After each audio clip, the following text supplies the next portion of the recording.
being here. If you will turn to Acts chapter 24. We are just a couple of chapters shy of being finished with it, 4 or 5 away. This is continuing Paul's defense. If you remember chapter 22, he was giving a defense before the Jewish people. That's chapter 22. He's defending himself before the Jews. It's a deliberative rhetoric. It's a speech, a defense designed to convert them. They're arguing with him. They're upset. They think he's a traitor, and so his speech in chapter 22 is designed to get them to become believers. After chapter 23. Or after 22 to chapter 23, they drag him before the Sanhedrin Council and Claudius, who is the commander of the army there, and his style changes. It's not a deliberative thing anymore. It's not a rhetoric designed to convince them to be saved. It's a what we call a forensic rhetoric. It's a rhetoric designed to defend himself. Because their charge is, hey, this guy's a traitor. This guy's abandoned Judaism. This guy is off the rails. He's a traitor to the cause, and we can't have it. So he kind of shifts gears a little bit. So that's 23. He's before the Sanhedrin. Now in Acts chapter 24, he goes before Felix. Felix is the governor of Judea. It's the position Pilate used to have. And Felix is a real interesting character, and we'll talk more about him in just a minute, and more so about his wife. She's involved in this too. When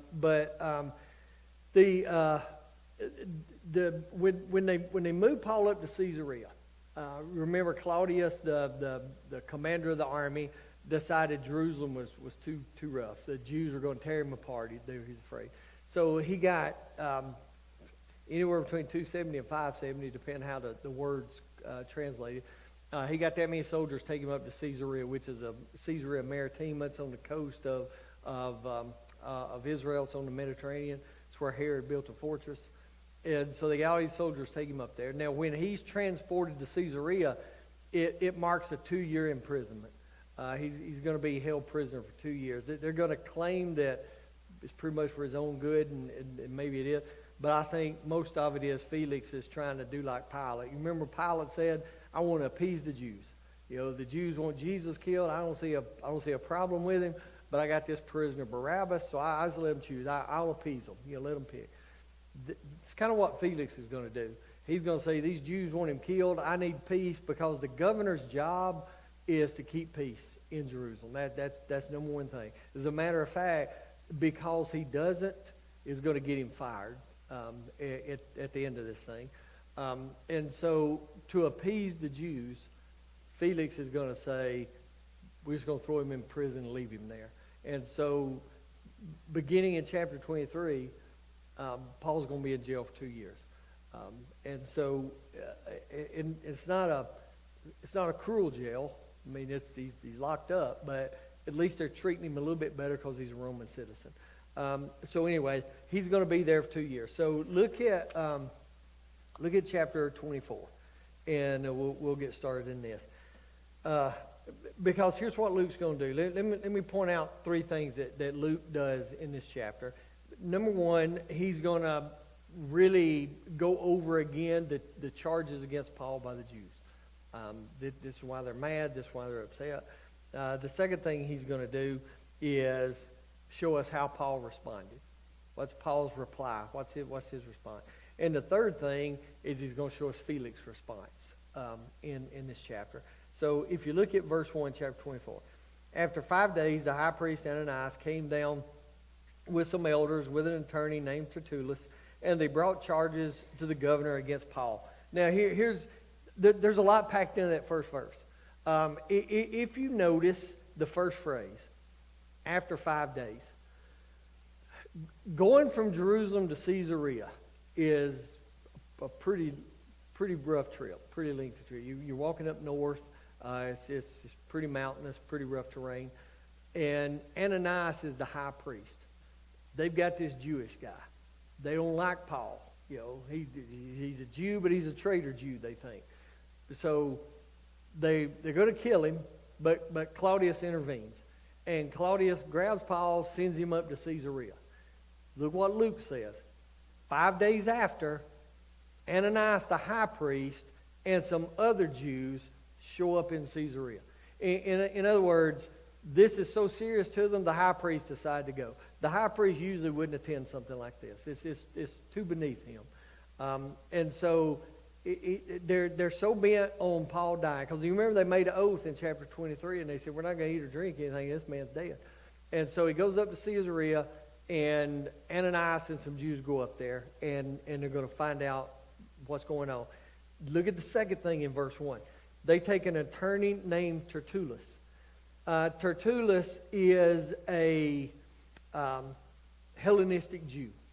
And this is the only time in the New Testament where that word attorney in Greek is translated as an attorney. A lot of times it'll say lawyer, like the Good Samaritan story. A lawyer approached Jesus. A lawyer in Greek is a nomikos. It's a religious expert, somebody that knows the religious law. This is not Tertullus. Tertullus is an attorney. Is somebody that's skilled in oratory. He can talk good. He can give good speeches. He can give good arguments. I guess a first century really lawyer. And he's going to do something that a lawyer does in just a minute.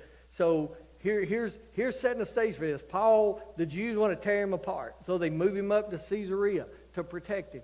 Ananias, the high priest, gets some Jews and a lawyer, a rhetorician, and they go up north to Caesarea to investigate this thing. That's how this is shaping up in verse 1. Verse 2. And after Paul had been summoned, Tertullus began to accuse him, saying to the governor, Felix, he's the governor, since we have through you attained much peace, and since by your providence reforms are being carried out for this nation, we acknowledge this in every way and everywhere, most excellent Felix, with all thankfulness. You get that? It's flattery to the nth degree. It's like a court case. Felix, the governor, is sitting there. They're trying to try Paul, trying to accuse Paul. And this lawyer says, oh, most excellent Felix, you're so great. Since you've been here, we've had peace. And everything's going fine. We give all praise to you. What's that going to do to Felix? Influence him to vote with Tertullus. It's going to influence him to vote with the Jews, what they think. And so this lawyer's already buttering up the governor. Verse 3, or verse 4, I should say. But that I may not weary you any further, I beg you to grant us by your kindness a brief hearing. What's the famous words that pastors and lawyers say? I'll be brief. That's what he said. I'll be brief. I'm not going to weigh your patience. I'll be brief. Here's what he doesn't do. Be brief. All right. He said we're going to be brief. I'm not going to wear your patience. I'll be brief. It's like a pastor that says, I'm not going to keep you for 10, 15 minutes. This is what he's doing. He's buttering him up, and he says, I won't keep you long. I'll let you go out of here pretty quick. Look at verse 5. For we have found this man a real pest, and a fellow who stirs up decision among all the Jews throughout the world, and a ringleader of the sect of the Nazarenes. If you notice that, Tertullus is making an opening statement. And in his opening statement, he levels 3 charges against Paul. One of them he pretty much knows won't stick, but if it does stick, it's automatic death penalty. So he's going to throw it in there anyway. Look at the 3 charges in verse 5. We have found this man a real pest and a fellow who stirs up derision. You know what that's a political argument. In other words, he's a troublemaker. This guy is a troublemaker. This guy is one who stirs up dissension. And it's not just in Jerusalem, by the way, it's around the world, he said. So he's a troublemaker. It's political for him. It's a serious charge, because what's Rome's number one goal in Judea? To keep peace, to make everybody happy. That's why Pilate was so enraged, because the Jews were in a frenzy, when Jesus was there.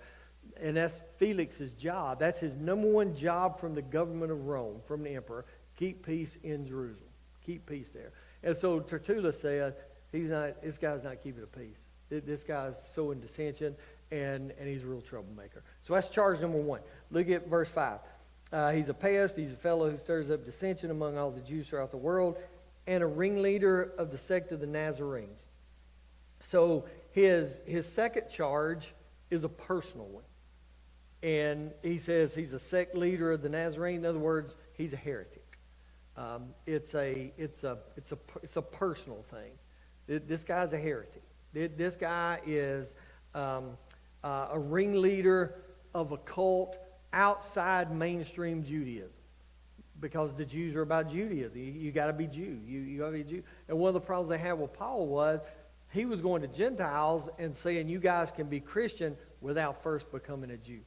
And so his argument to Felix is, well, this guy is going outside of Judaism, and he's getting all these people stirred up with this new religion, and so he's a heretic. He's not maintaining protocol to the Jewish religion. And then look at the third. Actually, let me say this about these first two. These first two accusations, if you are Felix and you're the governor, you're the political official over Judea, it makes you automatically think Paul is guilty of sedition. That's going to be his first thought. This guy's rebellious. He's a seditionist. Why is that important? Because that's exactly what they accuse Jesus of.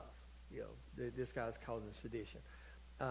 So that's the first two charges. One's political, one's personal. Now he's going to level the third charge. And the third charge is the most serious. It is the one that, because here's what Rome did. Rome gave the Jews authority to kill people for this particular crime. And so and he's not sure he can make it stick because there's no witnesses or there's no evidence of it. But if he can, then that's an automatic execution for Paul. And so look at verse 6. I can find it here. All right, verse 6. And he even tried to desecrate the temple, and then we arrested him. We wanted to judge him according to our own law. But Lysias, the commander, came along and with much violence took him out of our hands, ordering his accusers to come before you. By examining him yourself concerning all these matters, you'll be able to ascertain the things of which we accuse him. So here's the third. The third is a religious charge and a sacrilege. What are they accusing him of? Desecrating the temple. Rome had given Jews primary authority over the temple. If it's desecrated, then you can be killed. Where does this come from? We talked about this a couple of chapters ago. Paul loved Gentile folks, and he bringing them back to Jerusalem. They convert, he bring them back. The temple's set up in concentric squares. There's an outer square that's the court of Gentiles, and technically it's not even part of the temple. It's just outside the temple. Then there's a wall. Inside the wall is a court of women, and that's where the women can go hang out. Then inside that there's another square wall. That's the court of the Jews. That's where normal Jewish men can go hang out.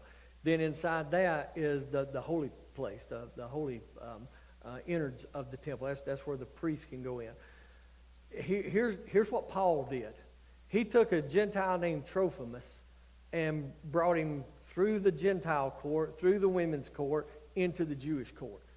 And when all these Jews saw it, and they said, that's a Gentile in our sacred place. We can't have that. So To them, that's desecrating the temple. And to them, that's a capital offense that Rome has given them sole authority to adjudicate. And so if they can prove that Paul desecrated the temple by bringing a Gentile in, then they're going to go execute him on the spot. And that's what they're shooting for. This is one of those things where, you always heard them say, just throw everything against the wall and see what sticks. This is one of them. If we can get Felix to buy this, then we got it made. Because the goal is for Felix to turn Paul over to the Jews and say, you guys do what you want to with him. That's the goal. And so this third charge is a charge of sacrilege, that he violated the temple. Look what Tertullus said. He said, we've already arrested him for this. He said, we got him. And we were going to try him according to our laws, Jewish law. But then Claudius Lysias, the commander, came in with some violence. There's no violence in that story. He just takes him and he moves him away. So he's telling a little bit of a fib there, but he's trying to get his point across that this guy Paul's a seditionist. He's bad news, and we need to take care of him. So that's how this is playing out so far. Look at verse 9. The Jews also joined in the attack, asserting that these things were so. So all those accusers standing around. Remember, the high priest Ananias came with a bunch of Jewish folks. They hate Paul. And you know what? Well, here's the sad part about this. Paul's one of them. I mean, Paul used to go kill Christians. And if Paul would have told these Gentiles, we got this new religion, it's called Christianity, if you guys want to join it, you come join the Judaism sect, and then you can become a Christian after that. Nobody had a problem with it. But because Paul circumvented the Judaism religion, then they have a problem with it. And so now they want him dead. And so when Tertullus makes these arguments, then all those Jews that are standing around jumped in like a mob and said, that's true. He's telling you the truth. That's exactly what happened. So they're building all this against Paul. All right? And so Luke's recording this. Evidently, this is one of those sections where Luke is there. He's not just hearing the story, and Luke is saying, this is what I witnessed. This is what's going on. All right, so verse 10. When the governor, Felix, had nodded for him to speak, Paul responded. So the prosecution rests, and now it's Paul's turn. And so Paul is going to give an introduction. Look at verse 10. Knowing that for many years you have been a judge to this nation, I cheerfully make my defense. That's a very cordial greeting. That's a very complimentary introduction. He's truthful. Felix, you've been a judge for a lot of years. As a matter of fact, Felix has been judge over Palestine now for about 10 years.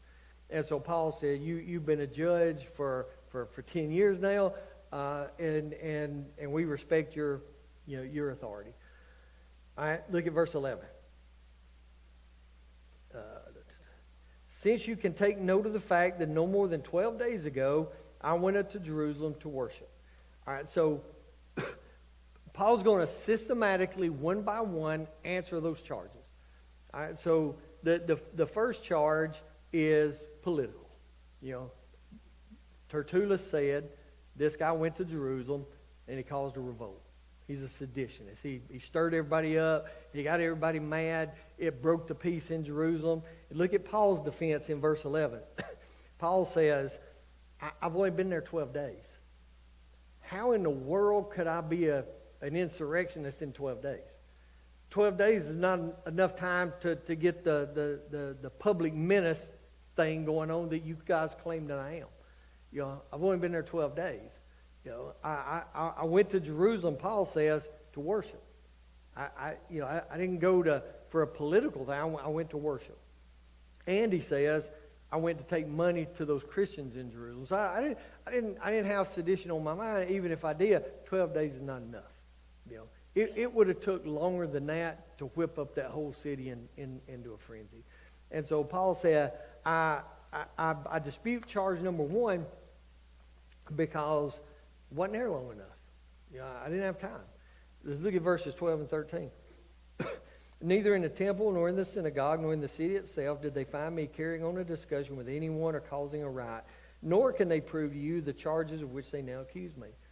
Paul said, I've only been there 12 days, and I didn't have a discussion with anybody about this, and you have no proof that I did. Nobody's coming forward to say it. There's no written document. So therefore, the evidence that I'm a public menace has got to be invalid because it doesn't exist. All right? So that's charge number one. Paul's a political seditionist. Paul said, no, I'm not. I went there to worship. I didn't have these discussions with anybody, and I was not there long enough. Now you get to verse 14, and he's going to knock out charge number 2. Charge number 2, but this I admit to you, that according to the way, Christianity, which they call a sect, I do serve the God of our fathers, believing everything that is in accordance with the law and that is written in the prophets. So the second charge is a personal charge. I'm a heretic. That's what they're accusing him of. You're a heretic. And so he says, I'm not leading a cult because everything I believe is in accordance with what we've always been taught. I'm not abandoning Judaism. I'm fulfilling. I'm making it complete in my life. And so it's just like he did when he was first before the Sanhedrin. Look at verse 15. He says, look at verse 15. Having a hope in God, which these men cherish themselves, these Jews, I have a hope in God just like they do. Not a heretic. I believe what they do. And then he says this, there shall certainly be a resurrection of both the righteous and the wicked. There's a lot in that verse. Here's number one that's in that verse. Once again, he's playing the Sadducees against Pharisees. Because the Jews that came with Ananias, it's a mixed group. There's both. The Pharisees are going to say, yeah, we were you, man. We believe in a resurrection too. The Sadducees are going to say, there's no bodily resurrection. This is no good. And so Paul's kind of even Tertullus, the attorney, is supposed to be a good speaker. Paul's pretty brilliant because this is the second time he's played those two sides against each other. And he said, I'm not violating Judaism. I believe that there's a hope in God. And all those Jews should have said, amen. We do too. We have a hope in God. And then Paul said, and I believe there's a resurrection of the righteous and the wicked. The Pharisees would say, we do too. That's exactly what we believe. And the Sadducees would then argue. So he's splitting the group again. Now, here's the second thing that's in this verse. I don't know if you picked it out or not. He said resurrection of both the righteous and the wicked. This is the only time in the New Testament where Paul affirms an afterlife judgment on the wicked. This is the only time that's in here. He talks about judgment of the righteous, the Bema seat and all that. This is the first time that Paul's belief comes through, that Paul actually believes the wicked are going to be judged after they die. Now, it's in other places in Scripture, but it's the first time Paul asserts it. And so Paul is positing that everybody's going to die and stand before judgment one day, wicked and righteous. So this is the first kind of Pauline indication that this is what he believes. So that's the second charge that he's going after. Now, Paul is not, in verse 14, a lot of people believe that Paul is arguing in replacement theology that the church has replaced Israel. That is not what he's doing. He is in no way saying that the church has replaced Israel. It's two different things. It's two different entities. Paul's point is, my beliefs don't contradict anything that you guys believe from the Old Testament. That's what Paul's trying to say. So verse 15 again. He's talking about the righteous and the wicked resurrection. Here's what Felix sees in this. Because this is Paul's about to shift gears. Because he's very opportunistic. He's defending himself and he's saying, listen, I'm not doing these things. But then he notices something about Felix. That Felix is open to hearing the gospel. And so Paul's going to start presenting it to him. But here's where it starts to shift.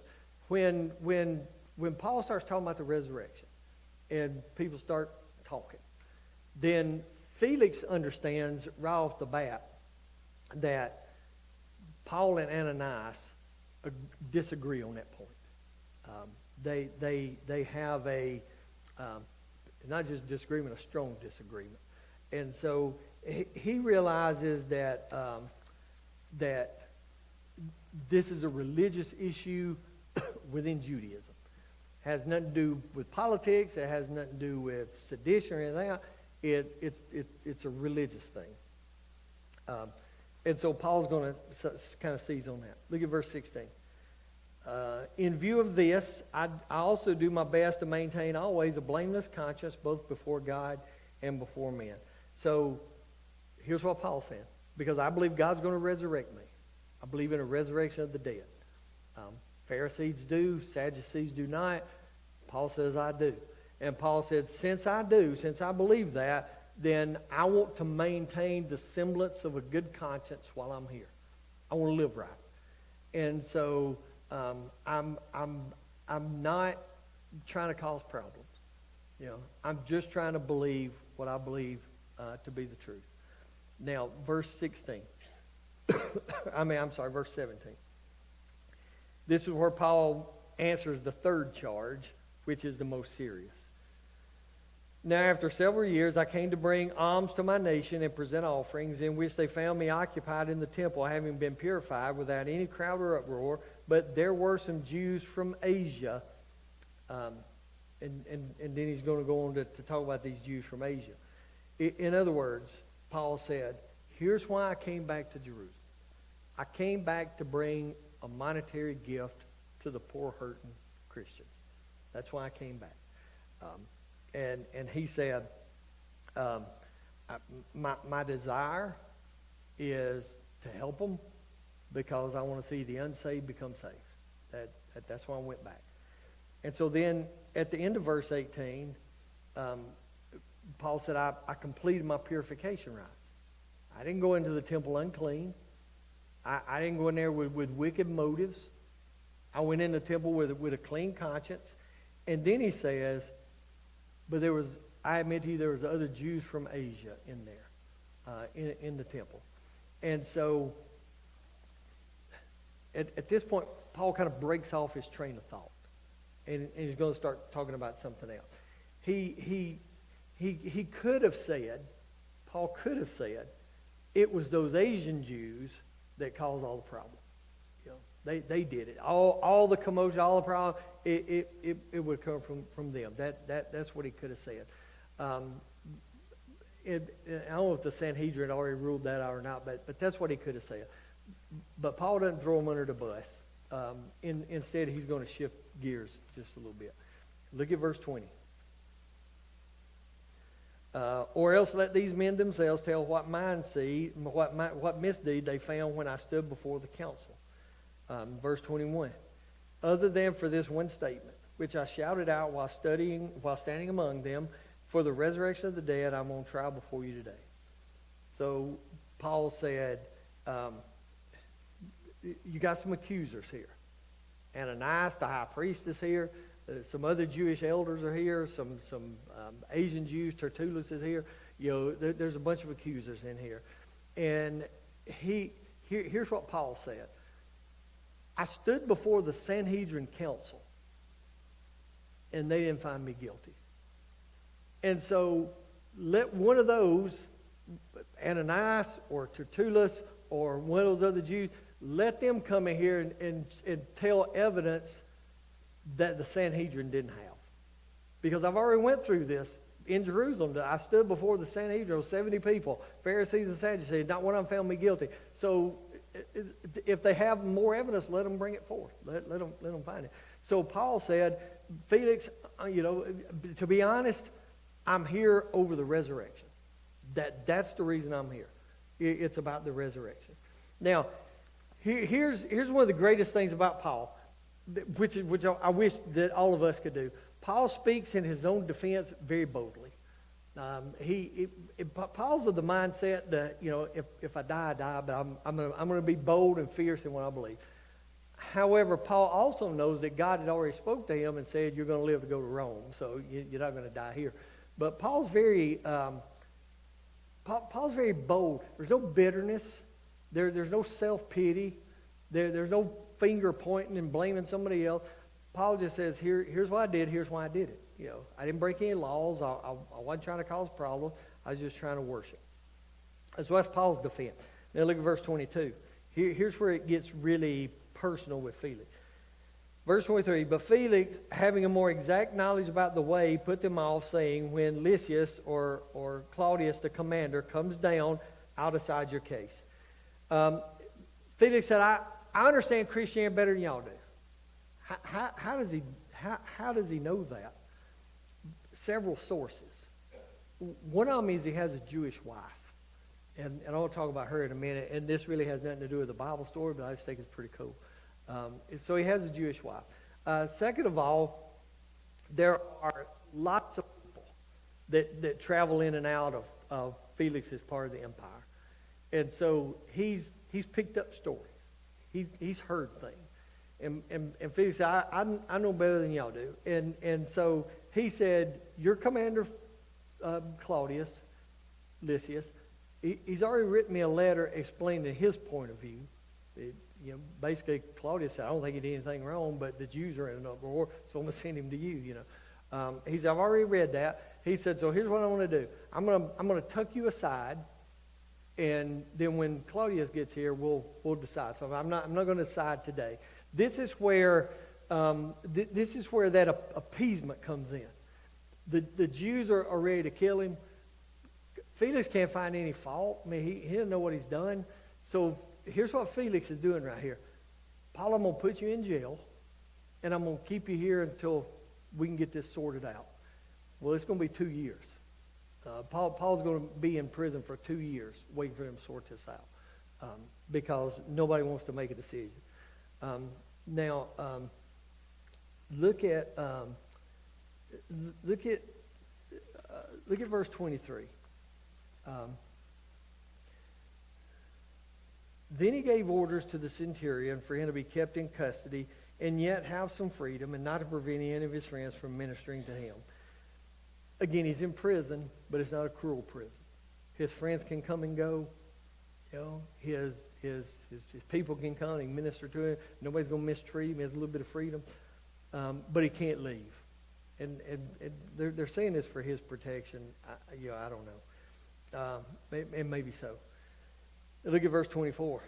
But some days later, Felix arrived with Drusilla, his wife, who was a Jewess, and sent for Paul and heard him speak about faith in Christ Jesus.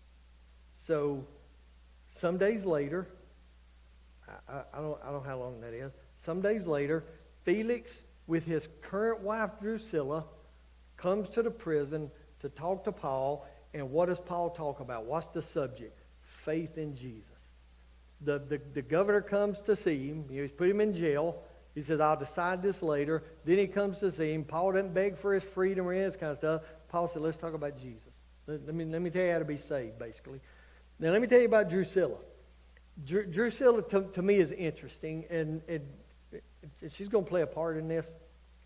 I don't know if either one of them is going to be a Christian or not, but she is the youngest daughter of Herod Agrippa I. If you remember Herod Agrippa, he was king over Palestine, over the Jews, from about AD 37 to AD 44. Drusilla is his youngest daughter. Herod is the one that killed James, the Apostle James. So Herod had several daughters. Drusilla is the youngest. Drusilla is Drusilla's his third wife. He's her first husband. She is the great-great-granddaughter of Antony and Cleopatra. That's who this is, Drusilla. She was 16 when they got married. She was 19 when chapter 24 takes place. So he married his third wife when she was 16. It's the great-great-granddaughter of Cleopatra. 3 years later, Paul gets drug in, and her and her husband go see Paul, and Paul starts talking about Jesus Christ. Let's finish the story, then I'm going to tell you what happened to her. In verse 25, But as he was discussing righteousness, self-control, and the judgment to come, Felix became frightened. Why does he get frightened? Because he's convicted. Because Felix was a pretty cruel governor, pretty ruthless. Felix was a slave, and a lady named Antonia set him free, and Felix clawed his way up to be governor of Judea. Only slave ever to do that, hold that office. And to get there, he had to do a lot of violent things. You know, he had to be pretty ruthless. And so when Paul starts talking about Jesus, and he says, okay, here's the thing about Christianity. You know, you have to have some self-control. You know, you have to have some faith and some righteousness. And it scared him because he didn't have any of that. And so Paul is witnessing to the governor of Judea. And he says, you need to know Jesus. You know, here's why. And Felix is always tore up because he's like, I'm not this guy. You know, I'm not this person.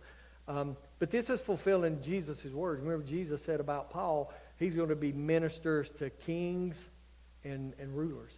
And this is part of that. So Felix gets scared. Look at verse 25. And then he said, go away for the present, and when I find time, I'll summon you. Famous last words of unbelievers. You know, I don't want to do it now, but maybe when it's more convenient. You know, when it's a good time for me, I'll call you. You know, I don't know when that good time is going to be, but I'll call you. Well, there's no scriptural evidence. There's no extra biblical evidence. Not Josephus, not Tacitus, not Pliny the Elder or Younger. None of the extra biblical stuff can confirm whether or not he ever got saved. I mean, I don't want to judge the man. I don't know what he did with his life. I'm hoping he got saved, but there's no evidence here. The only thing we know is Paul said, you need to be saved. He said, well, not now. You know, maybe at a more convenient time you come back, kind of deal. So look at verse 26. At the same time, too, he was hoping that money would be given to him by Paul. He's hoping for a bribe, which did not come. Therefore, he also used to send for him quite often and converse with him. But after 2 years had passed, so Paul's in jail for 2 years, Felix is fired, and he's succeeded by Porcius Festus. And wishing to do the Jews a favor, Felix left Paul in prison. So keeps him in jail for 2 years. And then here's what we do know from history. Felix was pretty cruel. And Felix let a revolt break out in Palestine, in Judea. And he sent in troops, and they butchered a lot of people. And when word got back to the emperor, he said, hey, we can't have that. And so he said, Felix, you're out. Festus, you're in. And so Felix is gone. And so Felix said, on my way out, to keep peace with the Jews, I just leave Paul in jail. And so when Festus is going to get here in chapter 25, Festus is going to say, who's that guy in jail? You know, and he finds out, and then they start talking about it. But let me tell you about Drusilla. Let me tell you what happened to her. Because I don't know if she got saved or not either. Felix and Drusilla had a son, and this was probably around AD 38, 39, 40 or so when this happened, maybe a little bit later. In AD 79, something big happened in the world. Mount Vesuvius erupted in Pompeii. Drusilla and her son were killed in the Vesuvian eruption. So about 30 some odd years after this, she dies in a volcanic eruption in Pompeii. Do we know if she was a Christian or not? No, we don't know. You know, there's no way to know. It's sad to think that she wasn't. But there's no record that she was. She was a Herodian. She was Herod's daughter, which means they were Idumean. If you know what an Idumean is, it's half Israelite, half Edomite. So that's her background. You know, she's half and half between the Edomites and Israelites. In other words, between Esau and Jacob's line. You know, she's a mix between the two. And so she had a little bit of Jewish in her, but there's no record that she ever converted to Christianity or not. So that's chapter 24. Any questions about chapter 24? as far as that goes. See, Paul just keeps plugging along. He's trying to make his way to Rome, is where he's headed.